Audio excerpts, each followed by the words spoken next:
Good morning, good afternoon, good evening, wherever you are in the world. You know who I am. I'm with me today. I have Peter Fury. Peter, how are you? Yeah, I'm all good and just been relaxing for the Christmas, like everybody else. Absolutely. How's the Christmas been for you and your family? Yeah, it's been okay. It's nice to just relax and not do boxing, just do other things. So it's been nice. It's been nice to spend it with my late brother's wife and children Yep. quite a lot. That's it, really. In review of the year, in terms of now you have the World Heavyweight Champion basically sitting in the same room as you, what does that feel like as a family? Well, actually, he's on holiday in Florida. Okay.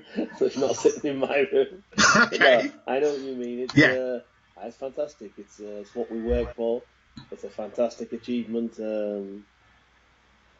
mainly to prove everybody wrong. I think 99.9.0% said he isn't going to do it. So it's been amazing for that reason. To know that we always believed that Tyson could do it. I knew he could do it. I knew he had the skill set to do it.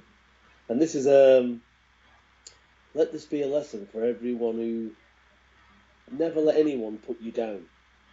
Because if you listened, or if I listened, and Tyson listened to what people said, even people on the night of the fight, you would never do things. You knock the confidence out of somebody. So never listen to what people's got to say, because they're outside looking in. They don't know.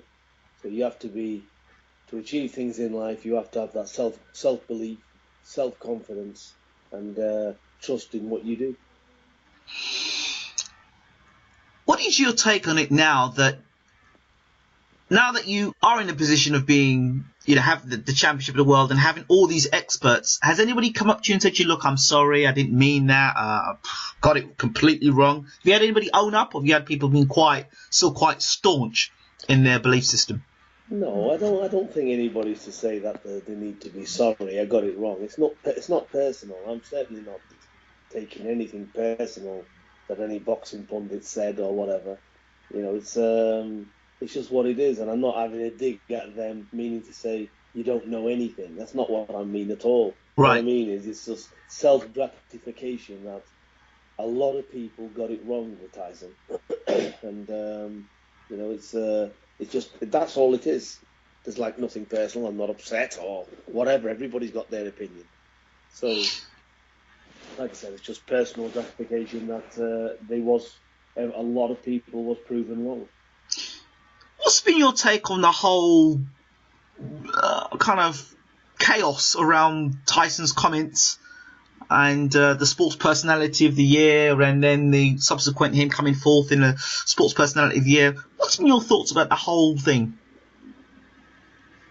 I think it's amazing, and I think it's very hypocritical. I think it's Tyson's been outspoken all the way up. As soon as he wins the championship, oh, look what he said. Look at this, look at that. Tyson's been saying the same things since he's gone on air, from being a young kid. But all of a sudden now, I've got a world title. Let's pull him down.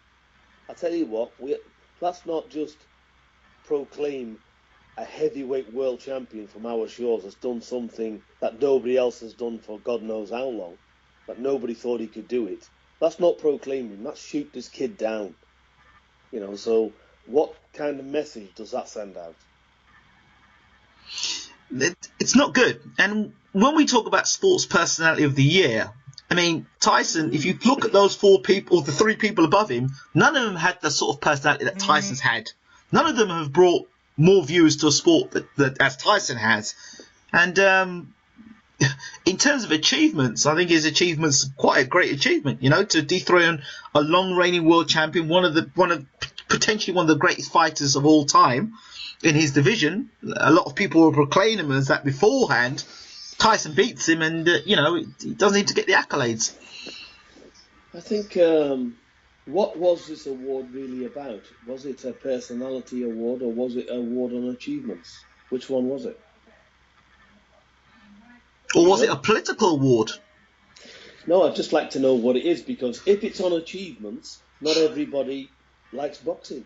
Right. Tennis is a massive sport, and it all depends what the fan base is. I don't know what it is on tennis. He's achieved a vast amount as Murray, Yes. and if it's on achievements, then he'd win it. I've got to say, if that show was a personality show, then Tyson should have won it, hands down. Absolutely. So if it was about personality of the year, then obviously there's something wrong with it. If it was a show basically on sporting achievements, then tennis is a massive sport. So maybe it's just what it is, and he got the support, and Andy Murray won it, and congratulations to him. No disrespect to Andy Murray, he's done great things in sport in terms of tennis, but he's not the world number one. He's not and he's one of the best tennis players in the world, no doubt. But he's not the world number one.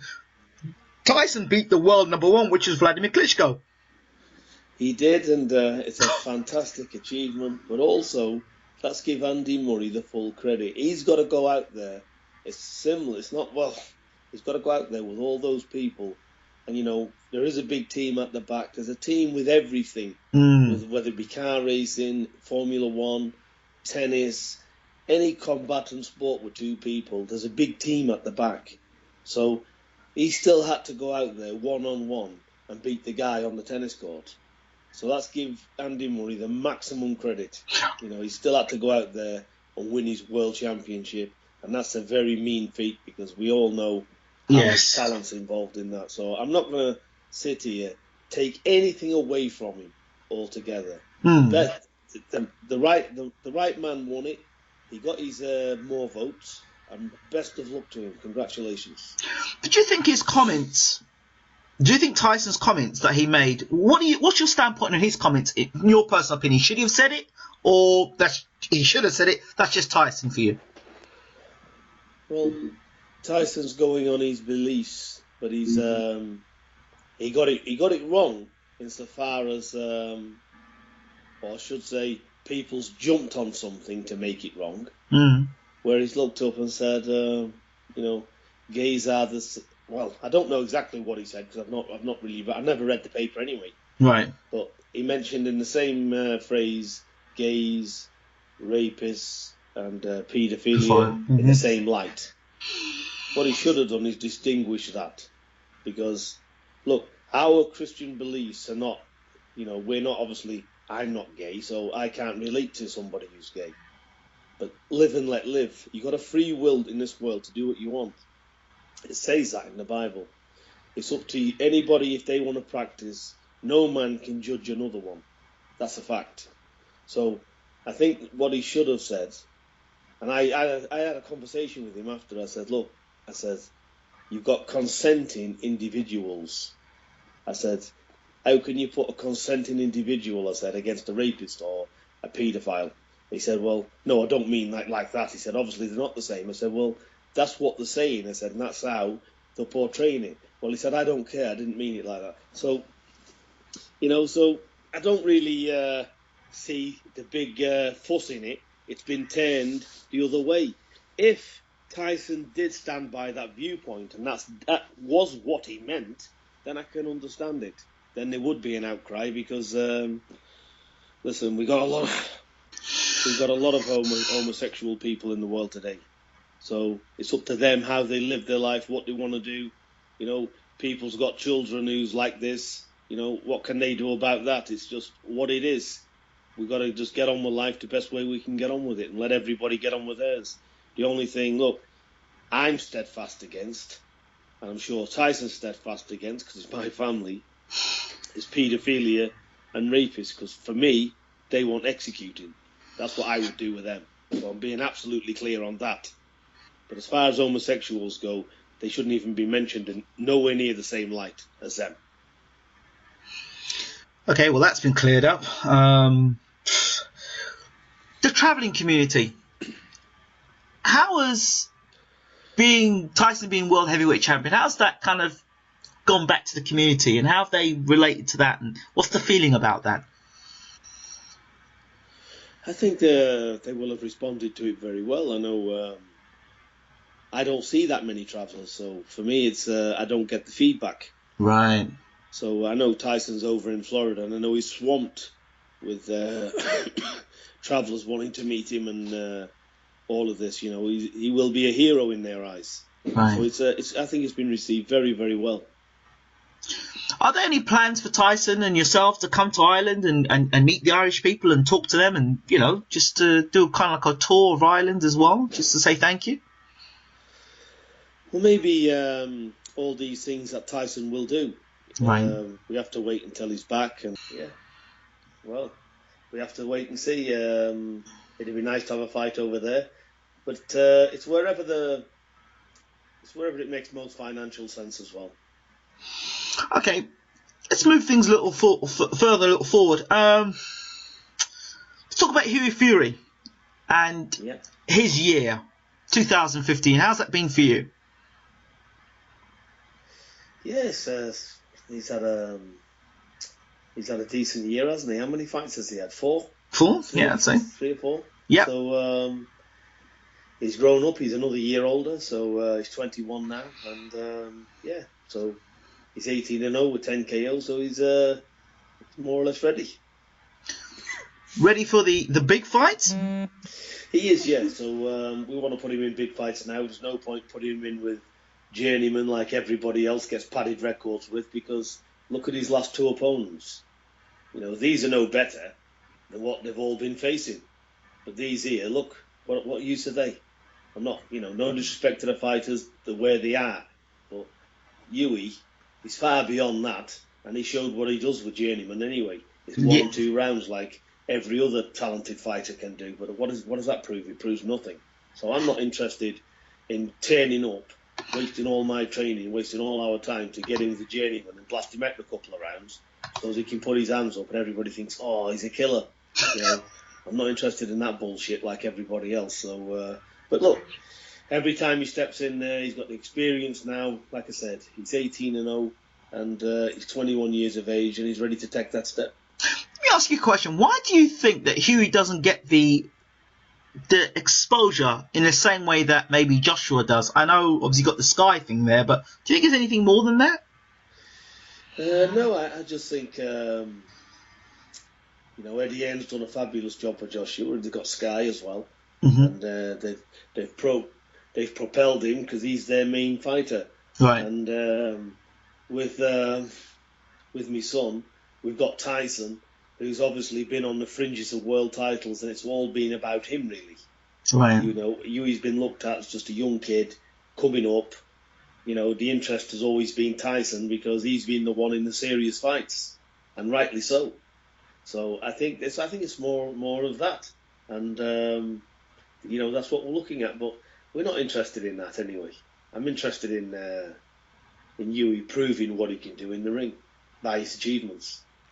So when you talk about getting offers or trying to make offers and trying to make a fight happen, what is the process with that, Peter? Well, it's just what it is. They get in touch with their promoters and they work it out and they fix a price and get on with it. I think the problem's been with Hughie, where he's had fights pulling out, this and that. It's the guys really that I don't know. I don't know really what the situation is.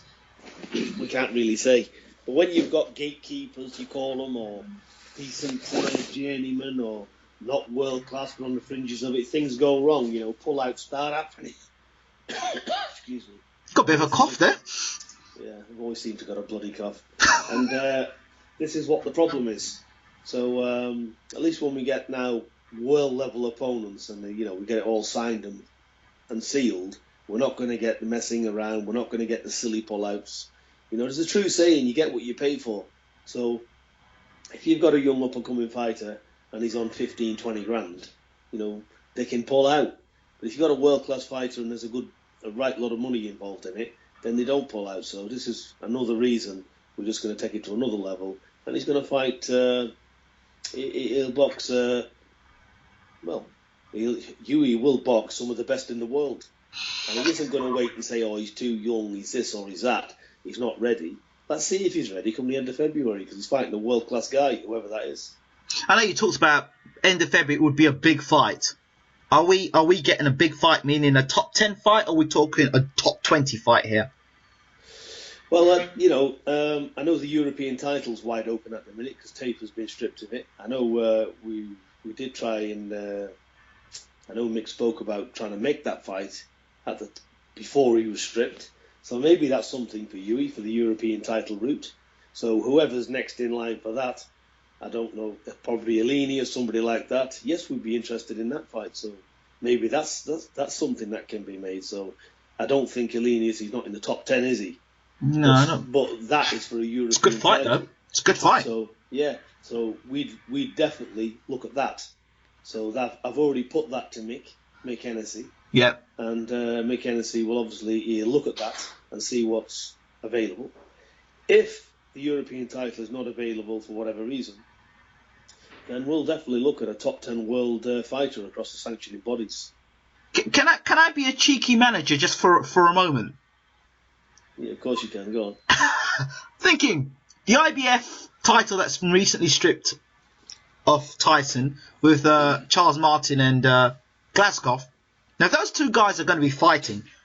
Wouldn't you try and get Hughie in the top 10 of the IBF? Maybe the final eliminator for the IBF, something like that. Can that work? Well, there's the IBF. There's also the WBA regular belt, isn't there? But isn't Chagayev and Brown fighting on March the 5th for that? Yeah, they are fighting for that. And you've got Ortiz there at number 1. Yep.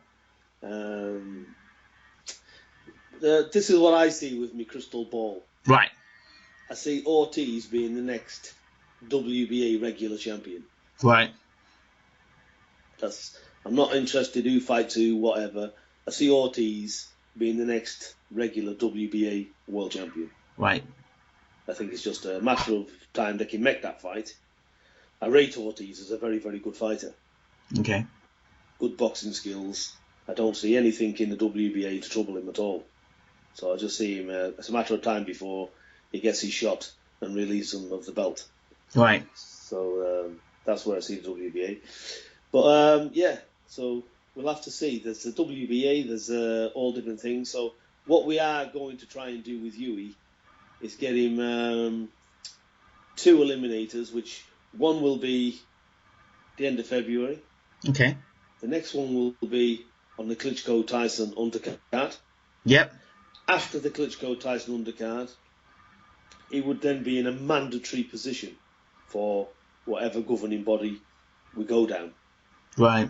So then Tyson, God willing, comes through Klitschko.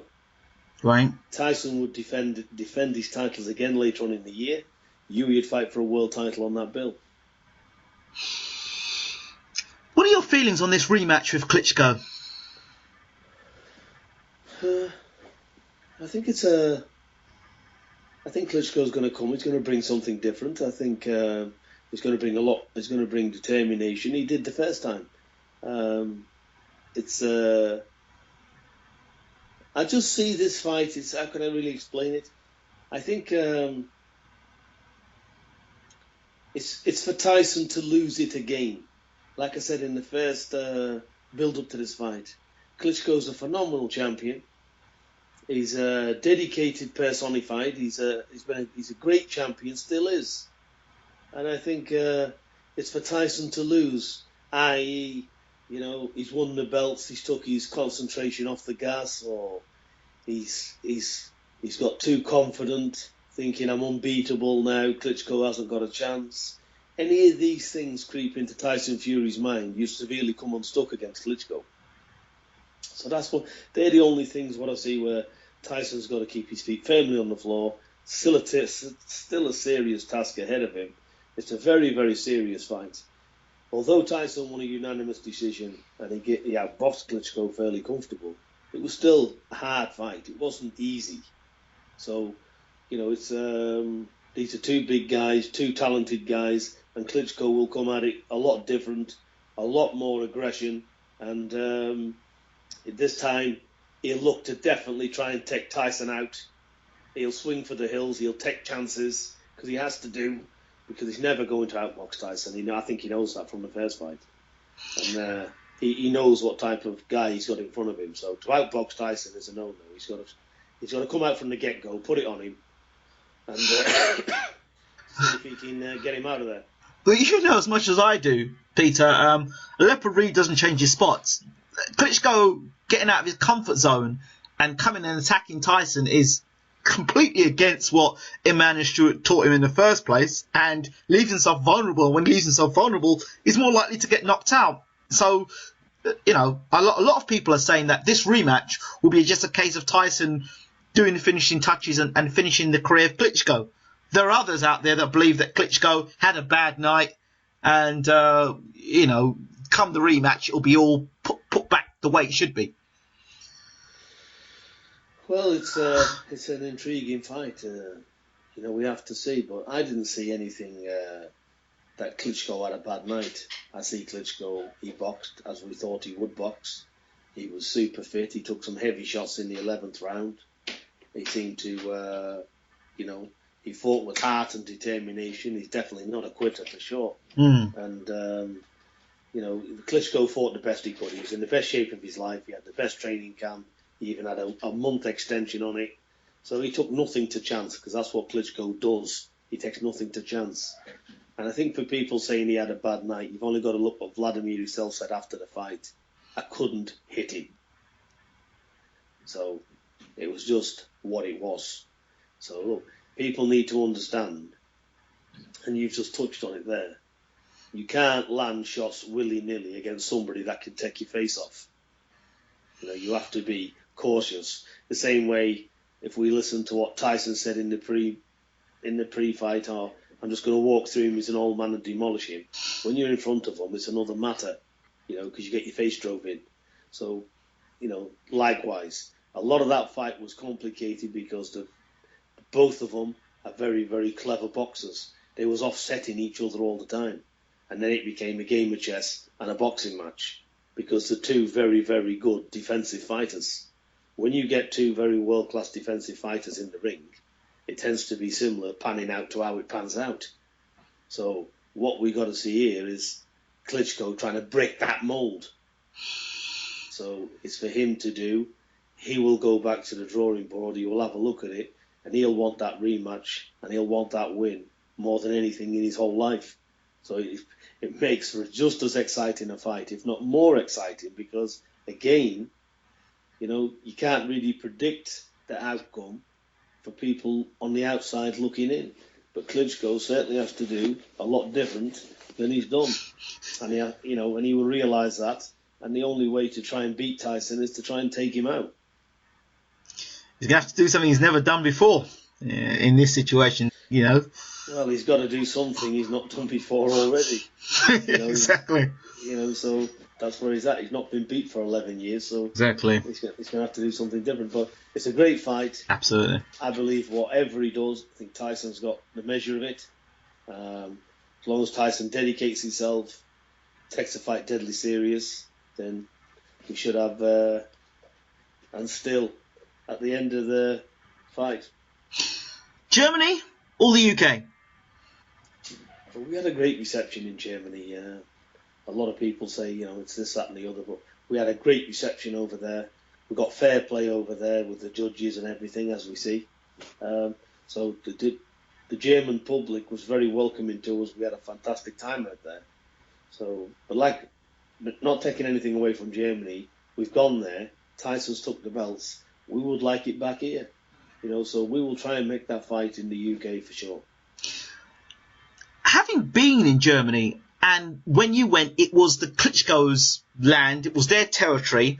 This time round, you hold the belts. How does the whole thing work now with Glovegate, Canvasgate, and all the rest of it that happened? Going back to Germany, would things be set up now in a way that would suit you guys more in Germany? Would you have that sort of control and power now, having the belts and being the champion? Well, yes, we would. And we certainly won't suffer none of that business with the ring, because that was, it's what it is. The gloves, obviously, we wouldn't have any of that.